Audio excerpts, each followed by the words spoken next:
dad badan oo aan wajoog u ahayn marxaladihii siyaasadeed ee dalka uu soo maray sanadihii la soo dhaafay ayaa isku barbar dhigay diidmadii madaxweynihii hore ee Soomaaliya Xasan Sheekh Maxamuud ee xilka qaadistii agaasimihii hore hay'adda nabad sugidda iyo sirdoonka qaranka ee NISA Cabdullaahi Sanbalolshe ee sanadkii 2014 iyo diidmadii uu kala hor yimid Xasan Sheekh Maxamuud iyo diidmada madaxweynaha muddaxileedkiisu dhamaaday Maxamed Cabdullaahi Farmaajo laba arinba waa ay ku kala duwan yihiin Xasan Sheekh Maxamuud iyo madaxweyne Maxamed Cabdullaahi Farmaajo oo muddaxileedkiisu dhamaaday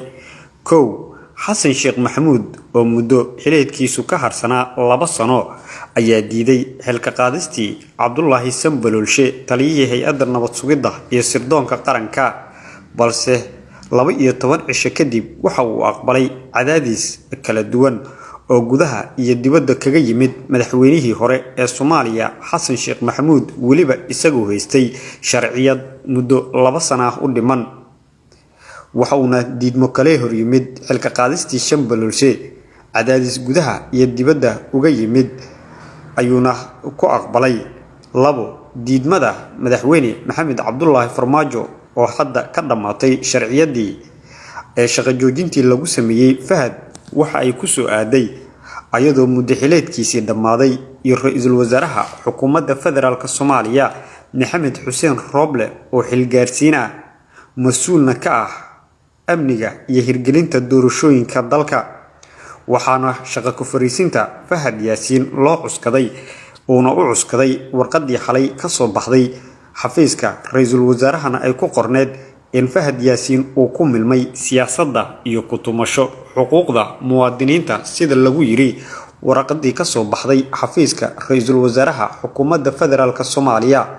dad badan ayaa isbarbar dhigaya diidmada madaxweynihii hore ee Soomaaliya Xasan Sheekh Maxamuud oo kala hor yimid xilka qaadistii lagu sameeyay taliyihii hore hay'adda nabad sugidda iyo sirdoonka qaranka Cabdullaahi Sanbalolshe iyo sidoo kale diidmadii isla xalay uu kala hor yimid Maxamed Cabdullaahi Farmaajo shaqo joojintii lagu sameeyay Fahad Yaasiin waxaana la isu barbar dhigi karin ayaa ah awoodaha markan si gaar ah dadka aynu u xasuusino Xasan Sheekh Maxamuud xilliga uu diidayay waxa ay ahayd 2014 waxauna u dhinnaa sharciyad 2 sano ah oo isla markaana uu kaga hor imaaday xilka qaadistaasi balse dad badan ayaa isweydiinaya sababta xilligan ku kala fikirta madaxweynaha muddaxileedkiisu dhamaaday Maxamed Cabdullaahi Farmaajo in uu ka hor yimaado shaqo joojintii xalay ra'iisul wasaare Roble uu ku sameeyay Fahad Yaasiin ayadoo waliba lagu eedeynayo eedeymo culus oo ah dilka Allah u naxariistay Ikraan Tahliil oo ahayd madaxii internetka ee hay'adda nabad sugidda iyo sirdoonka qaranka Soomaaliya xaaladda siyaasadda dalka ayaa aad u cakiran waxaana kala tagay ra'iisul wasaare Roble iyo Maxamed Cabdullaahi Farmaajo oo si toos ah u kala tagay warar kala duwan ayaa ka soo baxaya xarunta madaxtooyada ee Villa Soomaaliya durba waxa la sheegayaa in ciidamo ay la wareegeen wasaaradda warfaafinta ee Soomaaliya